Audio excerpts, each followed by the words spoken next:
Welatiye binavê Mustafa Şahin helbestên li ser erdêja Wanê Yakub Sedan welatiyan jiyana xweşdestan û bandorekî gelekî mezin li ser welatiyan kir, nivîsên kir, pirtûk û weşan.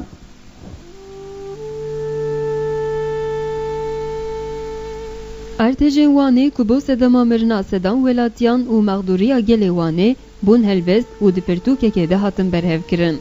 Darda kalmış, belki de yeri gelir yardıma muhtaç insana el atmak olur. Welatiye binavê Mustafa Şahin ê ku şaredariya Eganîsê dixebite, helbestên li ser erdêjê nivîsin bi pirtûka binavê deprem weşandin. Yani esinlendiğim herhangi bir yaşamdan, herhangi bir insandan. Şahin diyar kir ku êşên li herêmê tên jiyîn bi helbestan anî ziman û agot. Tiştên min di erdêjê de dîtin min xwest bi helbestan ji raya giştî re parve bikim. Şahin anî ziman ku qeyrîna kesên dibin xerebeyên erdêjê de mayîn hêjî di guhên wê de deng vedidin. Bizde özlem var, gönlümüz yaralı. İçimiz üşür, bizim deprem oldu olalı.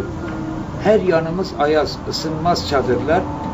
Gün doğar, umut söner, yanan yavrular. Hayat burada durdu, biz deprem mağdurları. İçimiz yaralı, unutmadık yanan yavruları.